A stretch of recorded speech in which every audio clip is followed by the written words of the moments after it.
A ditadura militar brasileira durou 21 anos, fazendo com que o país mergulhasse em um período de obscurantismo. Quase 30 anos depois do seu fim, ainda não punimos os assassinos e torturadores que perseguiram adversários políticos e pessoas inocentes. Uma das pessoas que desapareceram e foram dadas como mortas é o ex-deputado Rubens Beirote Paiva, que desapareceu em janeiro de 1971, após ter sido preso por agentes da ditadura. Sua esposa, Eunice Paiva, dedica então sua vida para descobrir o paradeiro do marido e buscar justiça para ele. Esse é o mote do livro Ainda Estou Aqui, de Marcelo Rubens Paiva, que acaba de ganhar uma adaptação ao cinema. E é sobre esse livro que vamos falar hoje, mas só depois da vinheta.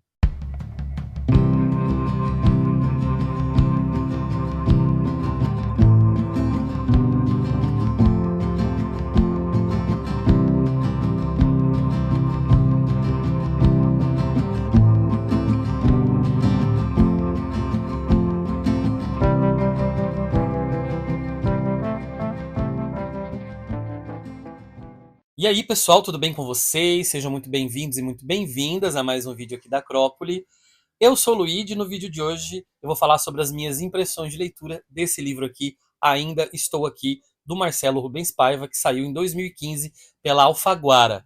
Alfaguara, que no Brasil é um selo da Companhia das Letras. Marcelo Rubens Paiva é um escritor brasileiro que ficou famoso nos anos 80 pelo seu best-seller Feliz Ano Velho, que é um livro de não ficção, que fala um pouco da vida dele. O Ainda Estou Aqui é uma espécie de continuação desse livro. O autor, além de publicar livros de não ficção, também publicou alguns livros ficcionais. Um deles é Um Homem Ridículo, que saiu pela Tordesilhas em 2019, que é uma junção de contos e crônicas, e tinha sido até então o único livro que eu li do autor. Portanto, eu não conheço a obra prévia em relação a Ainda Estou Aqui, então eu vou falar só sobre as minhas impressões desse livro. Mas antes de falar sobre o livro, você sabe, vou pedir aquilo de sempre para você, que é se inscrever no canal, caso você ainda não seja inscrito. Ative as notificações para saber quando tem vídeo novo aqui no canal. Dê um like já no vídeo e escreva aqui nos comentários se você gosta de livros sobre ditadura militar, se você já acompanhou a carreira do Marcelo Rubens Paiva, se você já leu algum livro dele, especificamente Feliz Ano Velho, que é a obra mais conhecida dele. Não te custa nada, leva só alguns segundos e você assim ajuda esse canal a chegar para mais pessoas. Ainda Estou Aqui é um livro de não ficção que possui quase 300 páginas, mas que tem uma leitura muito ágil e muito dinâmica. Então, como eu disse, o Marcelo aqui vai falar sobre a família dele e vai falar de uma questão política aí, que é a ditadura militar, a partir então da relação dele com a mãe.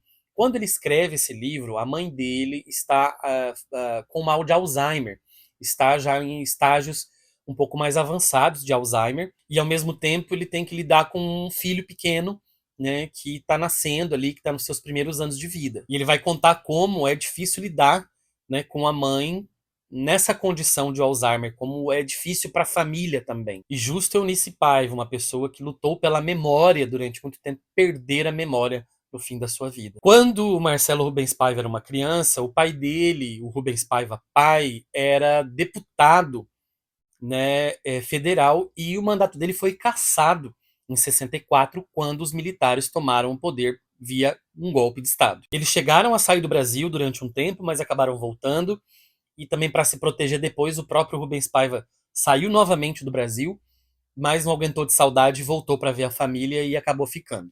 Vigiado de perto por ser considerado um comunista, não demora muito para que ele seja intimado a depor. E então ele desaparece para sempre. A Eunice Paiva também foi levada para depor, mas foi solta, foi liberada dias depois, e ela vai então a partir daí construir toda uma vida de dedicação para descobrir o paradeiro do marido. Formada em letras na juventude, ela passou a ser dona de casa quando casou com o Rubens Paiva pai. Mas depois que ele desaparece, ela então resolve voltar a estudar e se forma em direito. E justamente vai lutar por causas minoritárias, vai fazer o trabalho dela normal de advogada, mas também vai lutar por causas minoritárias, por pessoas sem voz, né, várias delas em relação à ditadura e outras também em relação a causas indígenas. E ela se tornou uma espécie de pedra no sapato da ditadura, porque, de fato, ela vai botar o dedo na ferida, né, e vai vir à imprensa para poder cobrar, então, justificativas para saber para onde que foi o marido dela. De fato, ele foi libertado, mas cadê? Porque ele não voltou para casa. Então, na velhice, ela é atingida, depois já de aposentada, por Alzheimer, no momento em que ela podia, por exemplo, aproveitar muito da aposentadoria dela, né? E várias causas, vários processos ganhos na justiça, né? E ela acaba, então, infelizmente, tendo o mal de Alzheimer. E o Marcelo vai contar dessa relação, então, com a mãe, quando ela descobre, quando eles descobrem a doença, né? A degeneração, né? Que vai mudando de fase na doença. E o Marcelo, então, ele vai recuperar a história da mãe dele, da Eunice, e vai nos contar isso dentro de um pano de fundo histórico brasileiro da ditadura militar. Então, é um livro que a gente consegue, apesar, né, a partir de um ponto de vista muito pessoal, ter um panorama aí sobre os anos de ditadura militar no Brasil. E o livro voltou a ficar nos holofotes porque ele acabou de ganhar uma adaptação para o cinema. Não sei nem se foi lançado. Eu estou gravando esse vídeo na viradinha de setembro para outubro de 2024.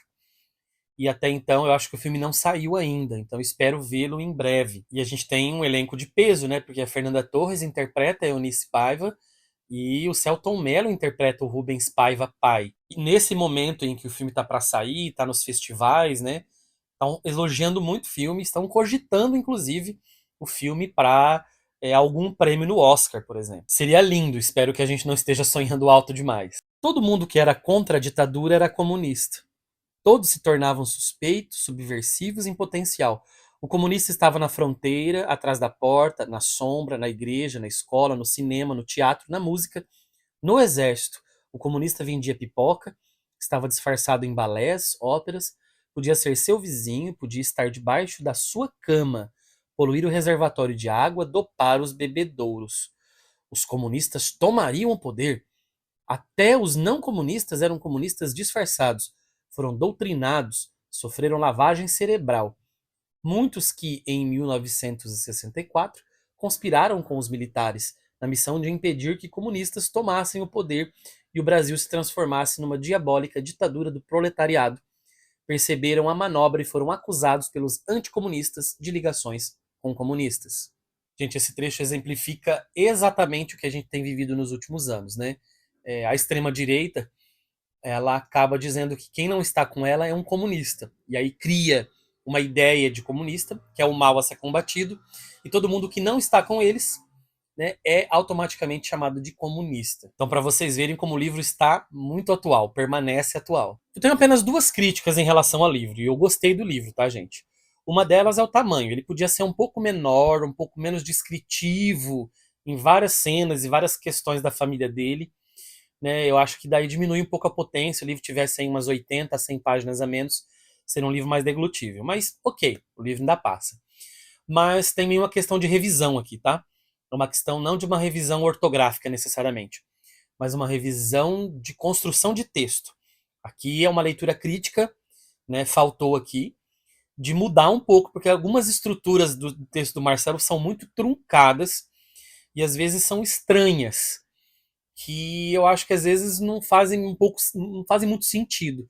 Eu me deparei com vários momentos em que a estrutura frasal era um tanto quanto caótica.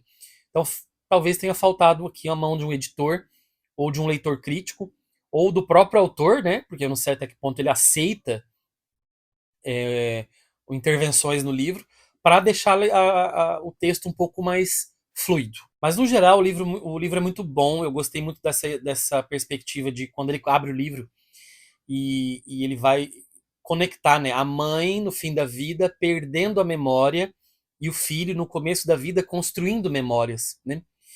O que não deixa de ser triste, evidentemente, mas que faz parte da vida. Mas a construção do livro a partir disso também é uma coisa muito legal. Apesar das críticas que eu fiz sobre a escrita, é uma escrita boa na maior parte do tempo, ela é leve. Eu acho que o livro pode ser vindo como uma porta de entrada para pessoas que queiram conhecer um pouquinho mais sobre alguns dos desdobramentos ou do modus operandi, vamos dizer assim, da ditadura militar, né? De como se fazia então a vigilância, a censura, a perseguição, as prisões, os interrogatórios, as torturas, né? E torturas que levavam muitas das pessoas a morrer. Então, para quem não quer ler um livro de história, assim, mas acadêmico, talvez esse livro possa funcionar. Ele não vai dar detalhes específicos de como chegaram ao poder e da redemocratização, mas vai dar alguns elementos que a gente possa ter um panorama mais ou menos do que aconteceu. Eu gosto muito desses livros que trazem uma perspectiva social e política mais abrangente a partir do individual, né? Porque a gente leva a crer que as pessoas importantes é que são parte da história. Tudo bem que o Rubens Paiva era uma pessoa importante, era um deputado. Mas essa coisa de falar do micro para falar do todo é muito interessante. É por isso que eu gosto de obras, por exemplo, como a Annie Ernaux, que eu já citei várias vezes aqui, que fala, ao falar da família, ela fala de todo um contexto histórico, de toda uma sociedade francesa, né? Eu acho que o Rubens Paiva, o Marcelo Rubens Paiva faz justamente isso aqui. A partir do íntimo, né, escancarar toda uma estrutura política brasileira. E é um desses livros para que a gente saiba o quão foi demoníaca a ditadura militar brasileira e que a gente não esqueça de sempre repetir: ditadura nunca mais. Me explica rápido, por que velhos com demência se esquecem das coisas vividas horas antes e passam a se lembrar das vividas na infância? Chamam filhos pelo nome de irmãos, veem netos e acham que são sobrinhos ou filhos, amigos antigos, confundem o marido com ex-namorados, parentes vivos com os já mortos, contam piadas infantis, riem de joguetes e cantam canções de ninar com requinte de especialista. A intensidade de uma lembrança é diretamente proporcional à sua antiguidade.